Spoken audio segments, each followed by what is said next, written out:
It was just after 6 p.m. when Isaiah turned the corner onto Sycamore Street, his briefcase light but his shoulders heavy from the day. He walked with a steady pace, sneakers quiet against the uneven pavement. His clothes were clean but simple, dark slacks, a windbreaker, no tie. His ID badge was tucked out of sight, clipped to the inside of his coat. It was a conscious choice, one he made every day since moving into this neighborhood. Let them meet him before they meet his title. He stopped in front of the 3-story brick building he'd been living in for just under 3 weeks. Still new. Still getting to know the rhythms of the place. It was mostly quiet by this hour, a resident's home, blinds drawn, dinners being made. Isaiah reached into his pocket for his keys, humming softly when the voice came from behind him. "Hey, you can't be back here." It was sharp, male, closer than he'd expected. Isaiah turned slowly. The man standing near the hedge was white, mid-50s maybe, khakis and a tucked-in polo. His face was already set in a frown. "I said, this is private property," the man added, stepping closer now. "You need to go around front. This isn't where you people deliver." Isaiah blinked, letting the words settle. He didn't move, didn't speak right away. The man pointed toward the sidewalk. "Drop-offs go in the front. Tenants use keys. If you're not a tenant, you shouldn't be here." Still, Isaiah said nothing. Instead, he took a slow breath and looked down at the keys already in his hand.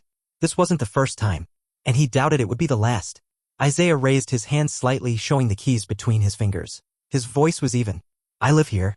The man hesitated, blinked once, then shook his head, lips tightening. "No, you don't," he said. "I manage this property. I know everyone who lives here. You're not one of them." Isaiah tilted his head. His eyes didn't waver. "You're the landlord?" "I'm the property manager," the man corrected with the practiced tone of someone used to being listened to. "And I've never seen you before." Isaiah gestured toward the side entrance. "Apartment 3B. Been here almost a month."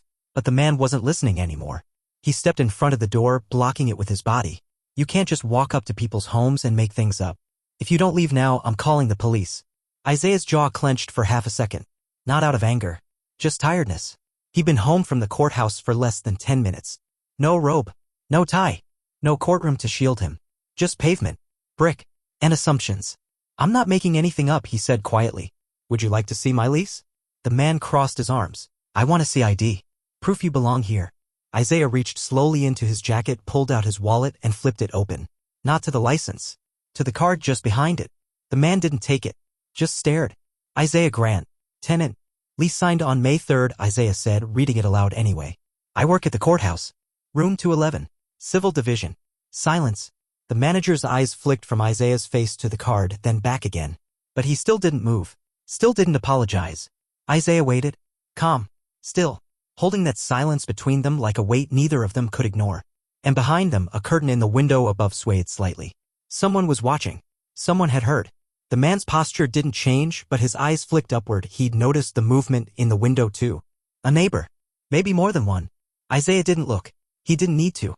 "Do you block the door like this for all your tenants?" he asked, "or just the ones who look like me?" The question wasn't loud. There was no accusation in his voice. Just quiet, measured truth. The man shifted his weight. "This isn't about look, I'm just trying to protect the building." Isaiah nodded slowly. "From who?" The question landed heavier than the last. Another silence. Another glance toward the second-story window. "I'm calling the owner," the man said, pulling out his phone, retreating behind the act of being busy, of taking charge. Isaiah stepped aside, giving him room, letting the moment stretch. He didn't raise his voice. Didn't explain further. Didn't offer more than he had to. It was the man who now looked uncomfortable, who checked the screen of his phone like it might rescue him. A second curtain moved, and then faintly, the sound of footsteps from above, someone coming down the stairs inside the building. Isaiah stayed where he was. Grounded. Hands at his sides. The door was still blocked, but something else was starting to shift. Not just the air. The certainty. The door opened. A woman stepped out, late 30s, dark hair in a bun, yoga pants, holding a set of grocery bags. She stopped short when she saw them. Her eyes moved quickly, from Isaiah, calm and still, to the property manager standing stiff with his phone halfway to his ear. She knew. Even before anyone spoke, she knew. "Everything okay?" she asked, looking directly at Isaiah. The manager jumped in. "Just making sure he belongs here." The woman frowned. "He does. That's Isaiah. He moved into 3B. I've seen him in the mailroom and we talked last week in the laundry room." Isaiah nodded once, acknowledging her. The manager looked at her, then back at him, and for the first time, the certainty drained from his face. "I didn't realize," he started, voice lower now, tone changing. "You didn't ask," the woman said more firmly. "You just decided." The man opened his mouth again, but nothing came out. Isaiah finally moved. He stepped toward the door, slow and deliberate, and inserted the key. It turned easily. The lock clicked. The door opened. He didn't look back. Didn't need to. But as he walked inside, he heard the woman say something low but clear enough. Maybe next time, ask a question before you draw a conclusion. The door closed softly behind him. And outside, the weight of the moment hung in the air, thick and unfinished. The hallway smelled faintly of old paint and dryer sheets. A welcome kind of dullness. Isaiah climbed the stairs without rush, each step measured, deliberate. His briefcase bumped lightly against his leg. On the second-floor landing, someone peeked through a cracked door, then quickly shut it. Word would move fast now. It always did in buildings like this. He didn't mind. At his door, 3B, he paused, slid the key in, turned the handle. The apartment greeted him with stillness. Clean lines. Sparse furniture. A legal pad on the counter with notes for tomorrow's docket. The kettle on the stove, untouched since morning. He placed the briefcase on the kitchen table and sat. No sigh. No dramatics. Just a quiet moment to let the day fall away. His phone buzzed. A message from a colleague. Client dropped the deposition papers early. Got them signed. You're a machine. He smiled faintly. Tapped out a brief reply. Then put the phone down. Outside, he could still hear voices. Muffled. Tense. The conversation hadn't ended down there. He hadn't raised his voice. Hadn't used his title. But he knew the building would remember this. Not the way a story spreads with outrage. More like a slow echo. The kind that shifts how someone moves the next time they see you in the hallway. Downstairs, the property manager was still holding his phone. The call had never gone through. He hadn't pressed send. The woman with the grocery bags had already disappeared into her unit. The silence outside the building was sharper now, like the street itself was waiting for something to be acknowledged. He looked at the door Isaiah had entered through, then turned slowly and walked a few steps toward his car. Halfway there, he stopped. Tapped the screen. Called the owner. Hey, it's Rick. Quick thing about one of the new tenants. His voice trailed off as he tried to explain without explaining. Yeah, 3B. Isaiah Grant. I didn't recognize him and thought he might be, someone just hanging around. The voice on the other end was calm. You mean the guy who works for the city? Yeah, he's on contract with legal aid. I met him last week. What's the issue? Rick didn't answer right away. No way to say it without revealing what he'd assumed. No issue, he finally said. Just checking in. Don't harass tenants, Rick, the voice replied plainly. Especially not the ones who read contracts better than I do. The line went dead. Rick stood there for a moment longer, hands still holding the phone. Something was shifting in him too. Not understanding, but discomfort. And in this quiet, awkward pause between his assumptions and their consequences, he felt it for the first time. The absence of control. Upstairs, Isaiah stood at the kitchen counter, flipping through the folder he'd brought home. Legal briefs, handwritten notes, a few marked-up case summaries. The kind of work he found grounding. But his eyes weren't on the pages. Not really. He was thinking about the door. The pause. The demand to prove who he was. Not unusual. Not new. But exhausting in its own quiet way. He learned early in his career how to wear patience like armor. To absorb slights without letting them settle. To choose stillness over reaction. But still, the weight of those moments didn't vanish. They gathered. Quietly. Layer by layer. He placed the folder down and moved to the small bookshelf by the wall. Pulled a worn paperback, The Fire Next Time, and opened it to a page he'd dog-eared months ago. He didn't read the words. Just touched the corner. Then closed it again. A knock interrupted the stillness. Not loud. Just a short, uncertain tap. He waited a beat before walking to the door. Looking through the peephole, he saw her, the woman from earlier. The neighbor. Groceries now gone. Just her, standing with her hands folded in front of her, not entirely sure what to say. Isaiah opened the door slowly. She offered a small, respectful nod. Didn't want to intrude. Just figured I should say thanks. For how you handled that. Isaiah studied her for a moment, then nodded. You didn't have to speak up, he said. I didn't, she agreed. But I should have sooner. There was no awkwardness between them. Just a quiet, mutual recognition. The kind that can change how neighbors move past each other in the hallway. From now on, she would see him. And he would remember that she chose to be seen too. The next afternoon, just before 4, a black sedan pulled into the narrow lot behind the building. It parked neatly beside the recycling bin's engine ticking as it cooled. Out stepped a woman in her late 50s, well-dressed but unpretentious. Hair tied back, folder in hand. Her shoes clicked once against the pavement before she turned toward the side entrance. She didn't knock on any doors. She went straight to Rick. He was standing near the maintenance shed, talking to a plumber about a leaky pipe. When he saw her, his posture stiffened. Didn't expect you today, he said. That's clear, she replied, not unkindly but with the edge of someone who came for more than a conversation. I didn't mean anything by it, he added, already defensive. Just a misunderstanding. She raised an eyebrow. The kind where someone needs to show ID to walk into their own home? Rick exhaled through his nose. It wasn't about that. She didn't respond. Just opened the folder. Inside, a printed lease. Isaiah's name highlighted in yellow. Next to it, a small note in her handwriting. City attorney, be discreet. I don't care what it was about, she said finally. What matters is how it looked. What it implied. Rick looked away. I was just trying to keep the place safe. No, she said quietly. You were trying to keep it comfortable for yourself. There was nothing dramatic in her tone. No raised voice. Just clarity. Go home early today, Rick, she added. We'll talk again tomorrow. He hesitated, then nodded. As she turned to leave, she caught a glimpse of Isaiah's window above. He hadn't opened it. Wasn't watching. But she looked anyway. Sometimes respect means showing up even when no one's looking. Isaiah didn't know about the car or the conversation near the maintenance shed. But around 6:30, a folded note was slipped under his door. No envelope. Just a single sheet of paper, lined, torn from a legal pad. He picked it up without urgency, still stirring a pot of lentils on the stove. It smelled like cumin and garlic, his mother's recipe. He unfolded the paper slowly. 3 lines. Neat handwriting. Mr. Grant, on behalf of the management, I apologize for yesterday's incident. It won't happen again. L. Mendez. No excuses. No explanations. Just acknowledgement. Isaiah stood for a moment, the note in one hand, stirring spoon in the other. It wasn't everything. But it wasn't nothing. He placed the note in the drawer near his keys, behind an old set of business cards and a bus pass he hadn't used in years. He wasn't sure why he kept it. Maybe to remind himself that even small admissions mattered, especially when they came without being demanded. 2 days later, Isaiah left his apartment around noon. Court was quiet that week, motions, prep work. No rush.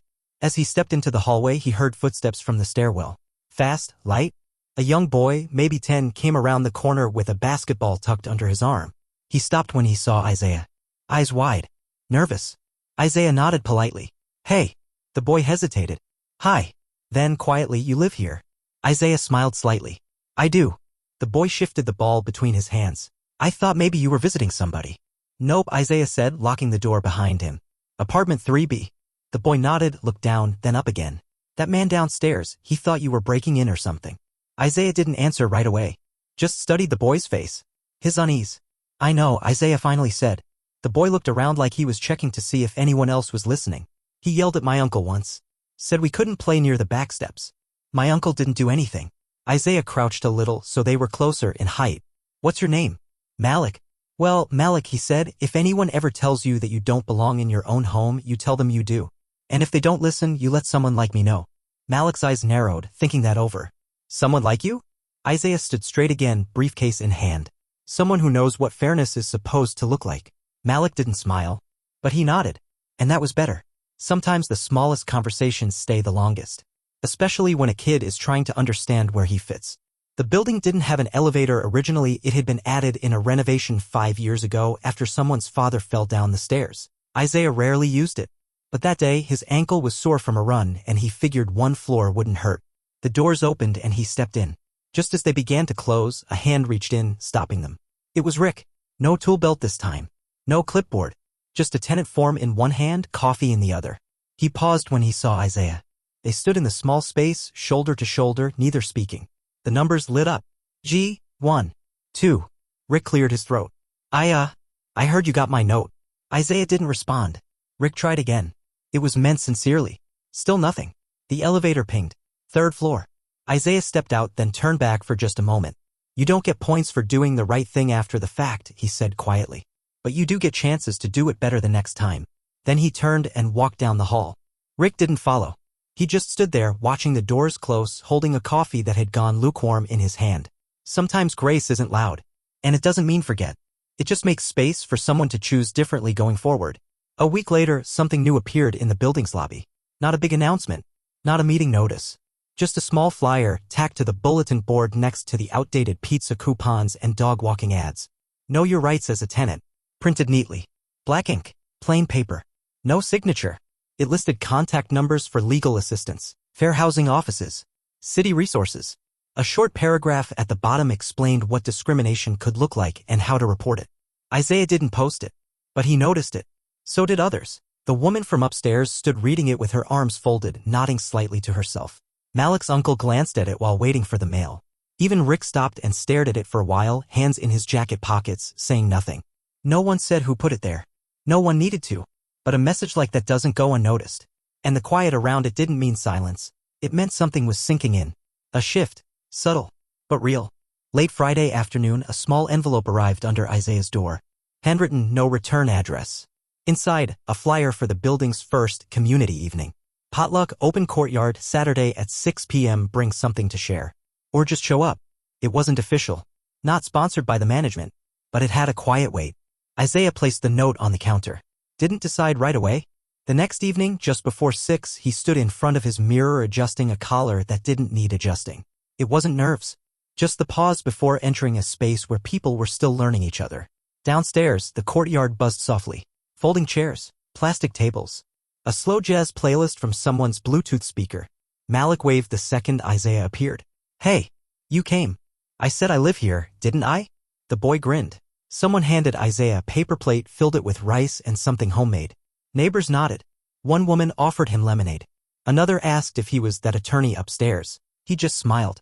No titles. No introductions. Just presence. The way it should have been from the beginning.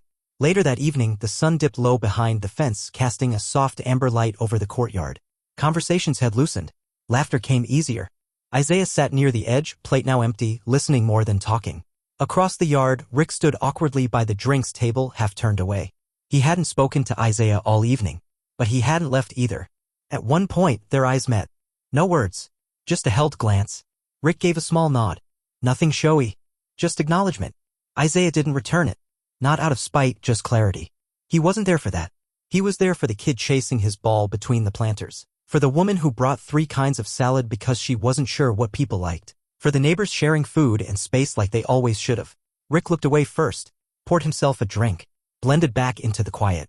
Isaiah leaned back in his chair, the evening air soft on his skin. This wasn't a victory, but it was something. Not forgiveness. Not forgetfulness. Just a shared place, no longer defined by a single moment. Later, when most had gone back inside and the courtyard had emptied down to murmurs and a few folding chairs, Isaiah stood alone beside the planter boxes. Malik came by one last time. You staying out here? Isaiah shrugged. Just for a minute. The boy looked up at him, then nodded. It was a good party. Isaiah smiled. It was. Malik hesitated, then asked, You think people will act different now? Isaiah looked out across the courtyard. Plastic cups still on tables. A half-empty lemonade jug. The scent of grilled something lingering in the air. Some will, he said. Some might not. But the ones who saw what happened, they'll remember. Malik nodded like he understood more than he could say. And then he ran off, sneakers slapping against concrete, the sound light and easy. Isaiah picked up a cup, tossed it in the bin. One. Then another. He wasn't trying to clean the whole courtyard. Just enough to say he'd been part of it. Behind him, the building was still. But the silence wasn't the same anymore. Carried something new. A shift not loud. Not dramatic. Just a changed way of seeing. A different kind of pause when eyes meet. That was enough. For now.